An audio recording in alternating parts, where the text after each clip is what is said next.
Not the best deal in town, but from the parking lot at Lippincott Street, this is City TV Everywhere. I want to make sure that it's done again in Gene's vision. You ask yourself 25 times a day when you're filming this, what if, like in my lifetime, this actually happened? When a book comes out, it's no longer your possession. This is a cover story, right? Yeah. The bottom line is if you're doing business in Hollywood, you're basically taking a bath with piranha. The CIA was looking for people who were experimenting in the realm of brainwashing. What did he give her? The new drug, LSD. In fact, the worst experiments of all were taking place in Canada at the Allen Institute. I thought, this is a terrific story.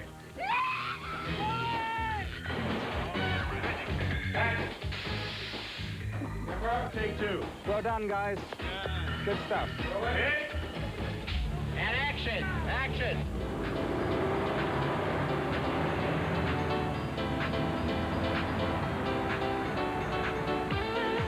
All right, settle, please. I want to be involved in this. I want to make sure that it's done again in Gene's vision, the way it's going. There's a formula already laid out for you. And I'm just here to protect the formula, really.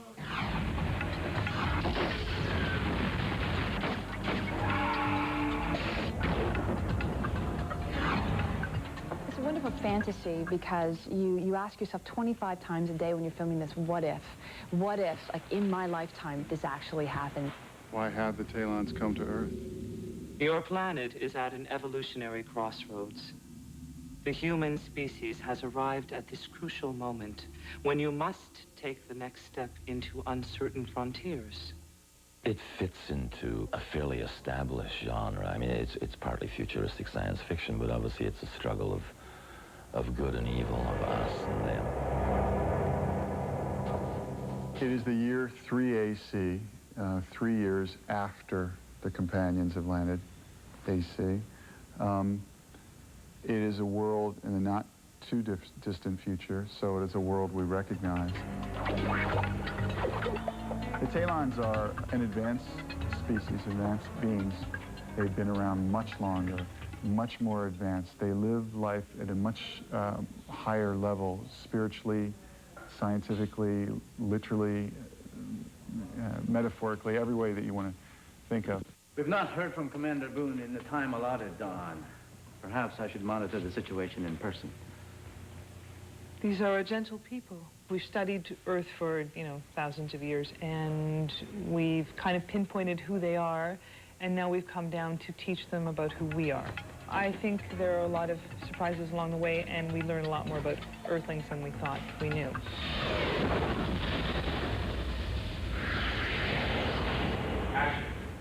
I'm concerned about you, Boone.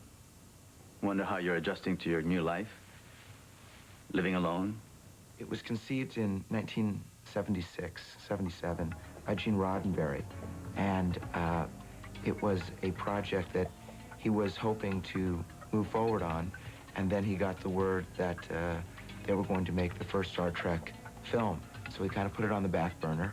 And then they made the second Star Trek film, and then the third, and then the television shows, and he really never had an opportunity to get back to it. The only influence we see, visual influence of these aliens, is in their architecture and some of their technologies like the shuttle. So with the architecture, I wanted to take the note that they actually grow their buildings. We made them very sophisticated genetic engineers. These buildings are in fact flesh and bone, as it were. So there's, there are column systems that are in fact, the beam and columns that we see in human buildings, but they're grown. They're out of some sort of biologically engineered concrete. And then they skin themselves, but it all happens genetically as opposed to with shovels and concrete. This is extraordinary. I am glad it pleases you.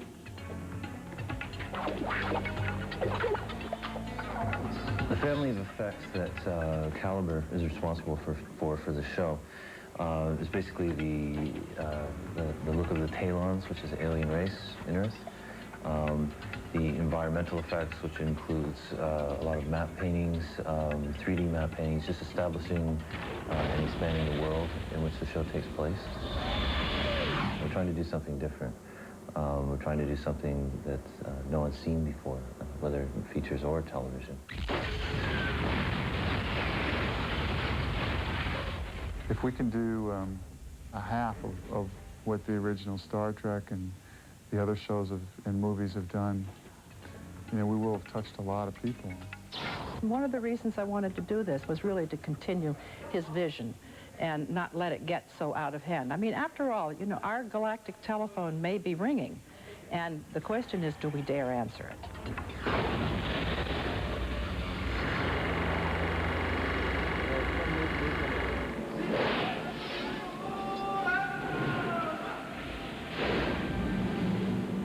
Our president has appealed the decision to our Supreme Court. We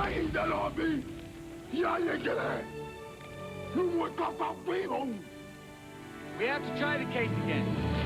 There's an obligation, it appears to me, to tell this truth without messing it up. It's a true story. Obligation is responsibility. One, to tell the story, to tell it truthfully. Yeah. Each one of us as players, as actors, as grips any association with this. You know, when you have the truth sitting over here, that's the most clear-cut and liberating incentive. It is so powerful. For doing anything. It becomes duty. Is freedom the very nature of man? And the proof is the length to which a man will go to regain it once taken. He will break loose his chains. He will decimate his enemies. He will try and try and try against all odds, against all prejudices. I'm wondering, where was your source of inspiration? Off the page, off the people, off the room, off the moment? Well, that's a nice, refreshing question, which I haven't been asked yet. Well, first, Spielberg was the inspiration to do it. The script, great script, great director. Morgan Freeman, Matthew McConaughey, Chairman. I will call into the past and beg my ancestors to come and help me, for at this moment I am the whole reason they have existed at all. Maybe we have accomplished our mission and Spielberg's mission in telling America about their history, you know, and also teaching something about the world, maybe, so maybe the world will learn something from this. Everybody has their version of truth. Mm-hmm. Whose truth is this? America. Yeah.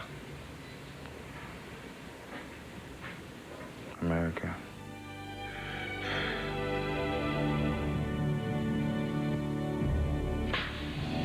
A lot of nude scenes. Me buck naked. Well, that's what you'll like about it. Me with prosthetics. I have a fixed image of the characters that I create, and they don't look anything like movie actors.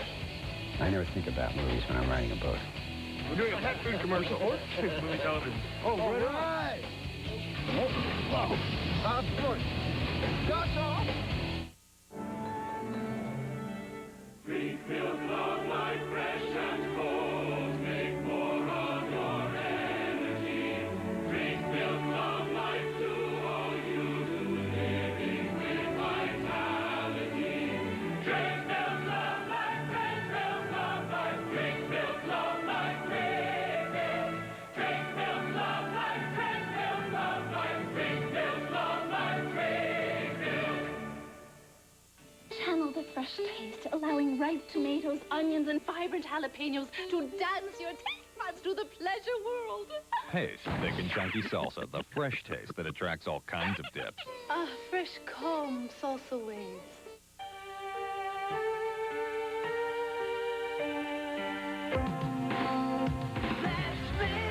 Presenting Fill a Shave with Reflex Action. It adapts flexibly to the contours of your face in a three-dimensional way. Reflex Action for closer contact and a closer shave. Fill a Shave from Philips. Let's make things better.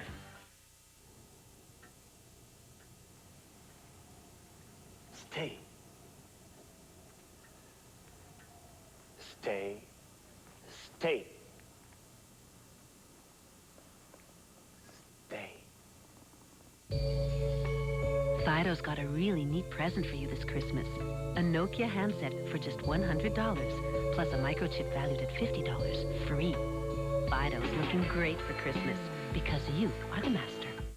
The Ultra Downy Ball is the easy way to get Ultra Downy softness. Just pour and toss it in at the start. The spin cycle releases Ultra Downy into the heart of your wash. You're gonna love it. The Downy Ball. Come on in.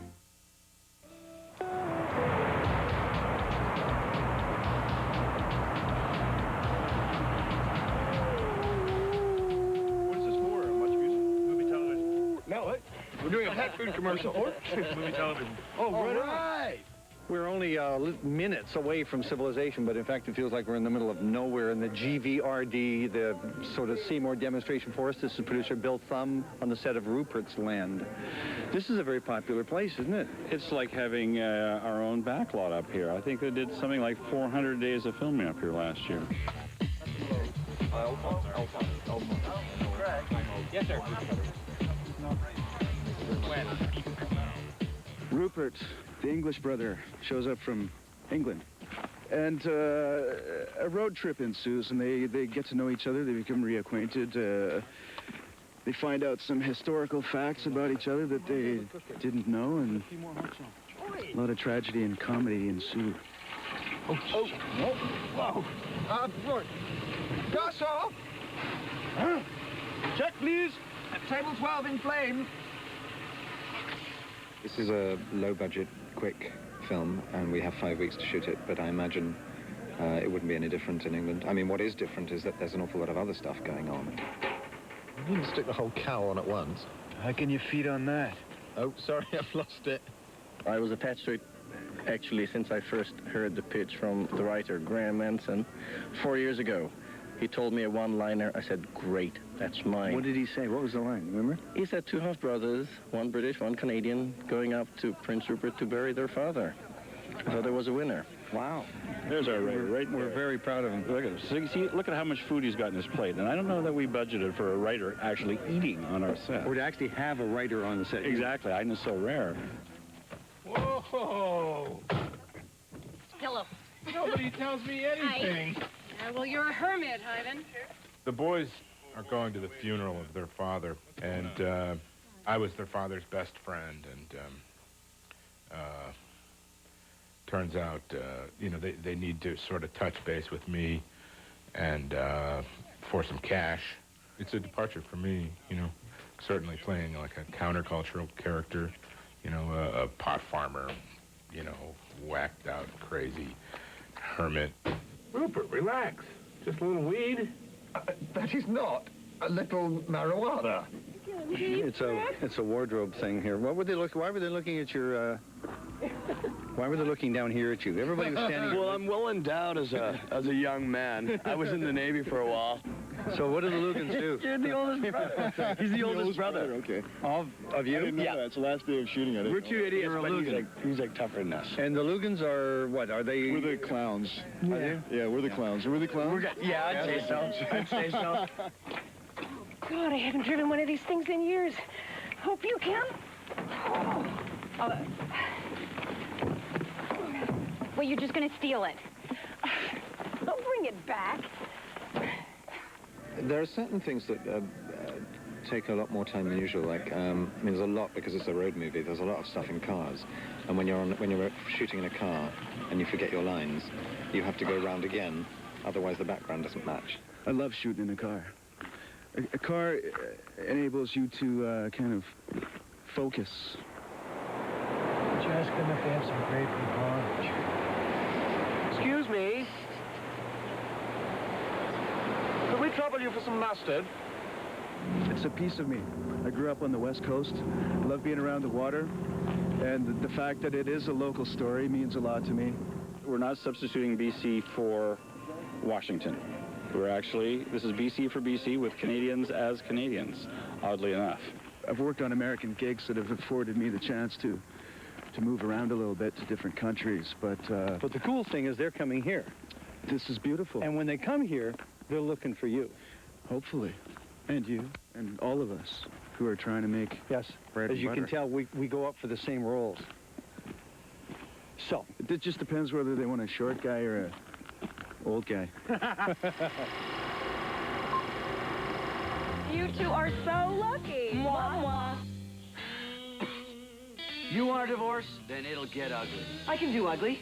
I've done you for the last 10 years. This is an old-fashioned love story. It's not, you know, the lot of nude scenes. Me buck naked. Well, that's what you'll like about this. Me with prosthetics. A lot of, I have a bigger butt than I've ever had. Bigger than Boogie Nights? Bigger than Boogie Nights. That wasn't a butt. No, we're trying well, in Canada, you probably switch things around. Cash fraud, resisting arrest, grand theft auto. Surprise! I'm so relieved you're here. We could really use the extra help. Let's go scrub the kitchen floor. Oh, could we? So I was asking Tim what you were like on this movie. And he said I was a bitch? It's just very difficult for Kirsty to be a bitch. Even when she's bitchy, you like her. I was a bitch. I really was. Because like the director would say, Brian is a great director, and Brian would say, well, what about this? And I'd go, no, I'm not doing it. I don't want to do it. Tim, let's not do it. That's you know, that's a bitch. On paper. But I'm so handsome, what I like. Look, you look good from any angle. Wow. Come on. That's All right, a nice here we thing go. to say. First team rehearsal. I was just going to say the same thing about you. It's like a mutual admiration thing happening. I love this girl. Both of you have a good crossover career going. Not everybody can go back and forth from TV to film. Television somehow has gotten either a bad rap or it's not quite as good quality as film. But I think that's, in my eyes, that's not true because I've done both now, and it's extremely difficult to do a television show. Film, it's an art form, moves slower, it's more deliberate. I love both of them. They're having the time of their lives. Oh, we are plowing now. You know who I am? No, sir, I don't. Don't you read the papers? I speak, you do not speak. Your job is just to sit there and look innocent. Well, I am innocent. That's the worst story I've ever heard in my entire life. Now, it's our story. When a book comes out, it's no longer your possession. The thing that I want out of a movie is that the spine of the story is there and that the characters are true and that the dialogue rings away the dialogue. I work very hard on dialogue. I believe that people speak, their speech patterns are as distinctive as the color of their hair or their eyes or their size or whatever. And so a lot of times, if I'm in a restaurant, I hear somebody speaking in kind of interesting speech patterns, I'll just listen. I don't care what they're saying, but I'm listening to how they pause or how they express themselves. What does he look like in person? The butcher boy? Like a Boy Scout. With a merit badge in carving. When we first started working on the screenplay, the first thing we did was saying, well, we're going to lose this, we're going to lose this, this can't make it, this can't make it. So basically, I had a very strong voice in what was in the picture and what wasn't, right off the bat. And that's the toughest part of the process that most authors don't understand. If you make a point and it's very prosaic in the book, but it doesn't work visually, then you have to figure out what to do to make that point that works on screen. He's gone free, right? Why? Because he's protected by the man. He's the man's favorite pimp. I was in Sharky's Machine. I played a pimp. Percy. I'm sorry. I wouldn't have done that if I had thought Burt Reynolds wasn't going to make a good movie. I have a fixed image of the characters that I create, and they don't look anything like movie actors. I never think about movies when I'm writing a book. Do you want me to take you off this case? I suggest you start representing your client and stop representing yourself. Do you visualize the character when you're writing? Yes. And then can you visualize... And he didn't look anything like Richard Gere. And when I was writing the new book, I had to go back and reread descriptions and parts of both of the first two books to get rid of Richard Gere as an image of Martin Vale. I didn't want him to come off like, you know, a movie actor. I wanted him to be what he is. The bottom line is if you're doing business in Hollywood, you're basically taking a bath with piranha. And knowing that, that's another thing. You know that going in. I like the process. And I tell them, you know, we sit down to lunch and I say, you know, you're here to screw me and I'm here to keep you from screwing me, so let's get to it. This is a cover story, right? Yeah. you, clear this with Dr. Cameron? Yes, of course I'm going to. Just don't worry about it. It was, people poking in the dark for trying to find a way to cure mental illness, and they had tried a lot of bizarre things.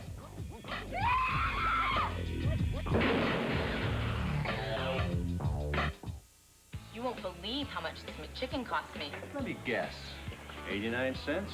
You got it. Lately, there's always something for 89 cents. And right now, it's the great taste of McChicken or delicious filet of fish. Buy any drink and fries and get your choice of McChicken or filet of fish for just 89 cents. 89 cents? Only McDonald's can do that. We do it every day. 89-cent McChicken works for me. 89-cent filet of fish at my McDonald's. My McDonald's. For great tasting chicken every time, insist on Maple Leaf Prime brand. Always fresh, always delicious. It's the best tasting, most tender chicken you can serve. And it's good value too. That's why more and more families and these two chefs insist on Maple Leaf Prime every time. For great restaurant-style meals in just 15 minutes, try new Pasta Classiques, complete with Maple Leaf Prime marinated chicken breast slices, fresh Olivieri pasta and sauce. Pasta Classiques, fresh from Maple Leaf and Olivieri. Contribution. Gotta make a contribution. What about now? Gotta live now, too. Managed, self-directed, domestic, international, GIC, mutual fund, or bonds. Choices. I like choices. Answers. I need answers. Got a plan for the future without giving up my plans for today.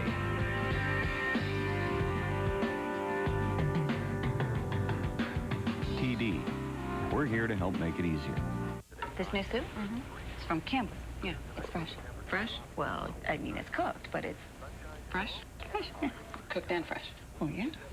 Veggies and cheese prepared fresh, then frozen. Hot, frozen soup. Huh? Yeah. You simmer and release this really fresh... Flavor? Yeah, fresh flavor. Oh, I get it. Well, it's not rocket science. Yeah. Campbell's new fresh frozen soups. Now this is great soup. The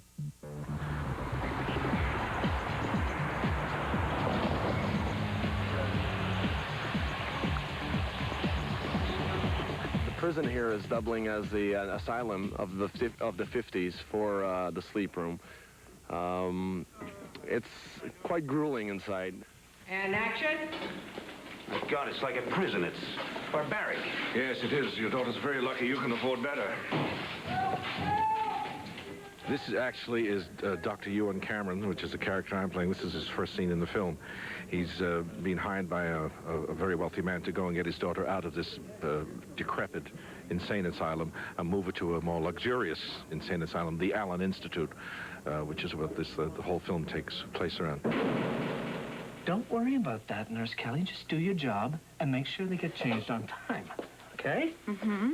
Did you, clear this with Dr. Cameron? Yes, of course I'm going to. Just don't worry about it. In the 50s, of course, the mind was really the unknown, and psychiatry was sort of the unrespected part of medical family. It was, people poking in the dark for trying to find a way to cure mental illness, and they had tried a lot of bizarre things.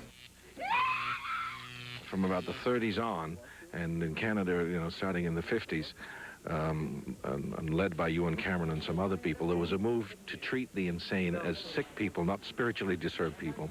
And that's what Cameron was looking for. He was trying to find an instant cure, a universal cure for the insane. Press a button and it's all over. They're now sane, they're now functioning.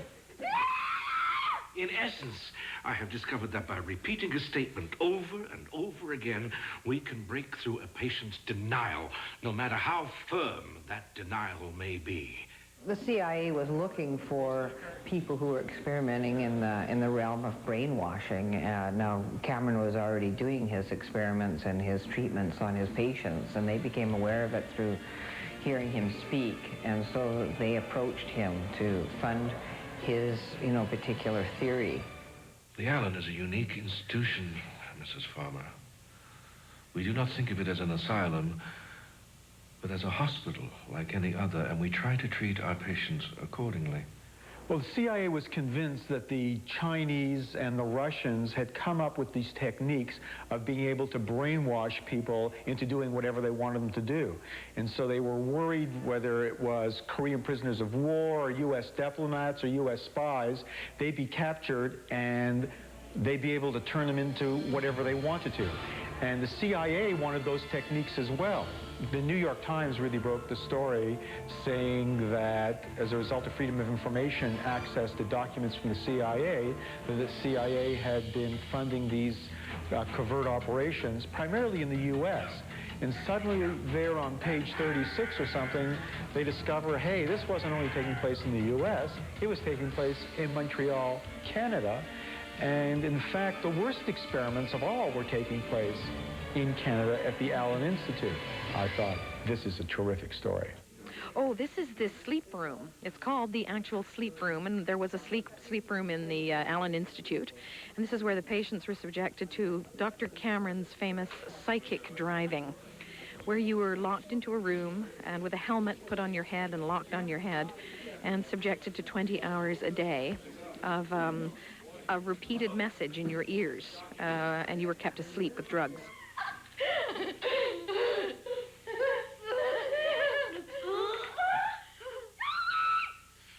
Christ, the poor thing. What did he give her? The new drug, LSD. If it was a guy who started off bad and ended up bad, it's not much of a drama. But it's a guy who really begins, I think, with the best of intentions and turns into this mad scientist as his obsession becomes more and more.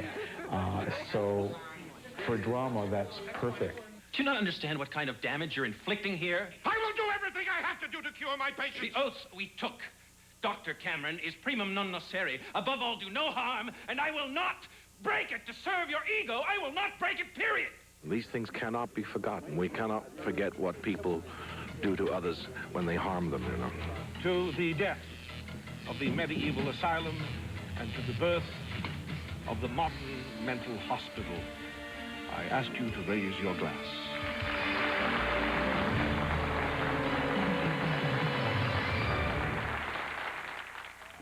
I like that. That's better. Well, we got the sequel to that insufferably cute movie about talking babies. John Travolta, Kirstie Alley, both starring in Look Who's Talking, The Deuce. Coming up at around, looking at 1:15 tonight. City Pulse tonight's, for a Sunday night, is next.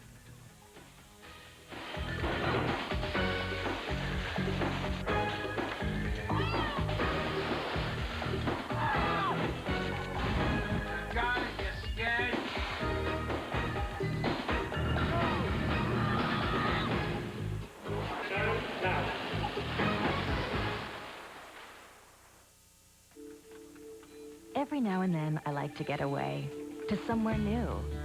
A spa just for people who love white chocolate.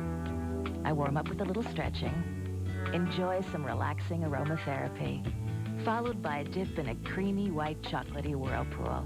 Afterwards, I feel refreshed. And I never had to leave my desk. Introducing Swiss White Chocolate, the newest flavor from General Foods International Coffees.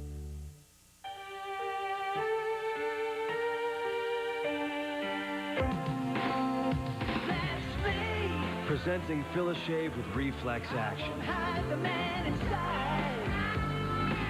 It adapts flexibly to the contours of your face in a three-dimensional way. Reflex Action for closer contact and a closer shave. Fill-A-Shave from Philips. Let's make things better. Everyone looks forward to a piece of fruitcake over the holidays. That is, unless it comes knocking at your door. Forget fruitcake. Give them hit music from HMV, like the brand new CD from Garth Brooks, 7.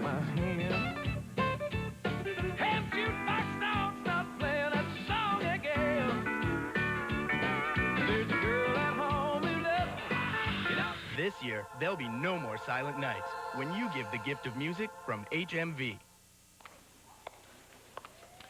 Doctor? Quiet night? Not anymore. Patient in 607's got a cough that's keeping him up at night. Recommendations? The new Benylin formulation. He means new Benylin for nighttime. I see you've read the box. How does it work? The formulation is designed to be released gradually, giving you 12 hours of uninterrupted rest from a cough. Sounds like they're going to make my job a lot easier. Nurse Larson to the OR. You were saying? New Benylin for nighttime. Another innovative solution from Benylin. We're just a bunch of... Speak for yourself every day at Speaker's Corner on City TV everywhere.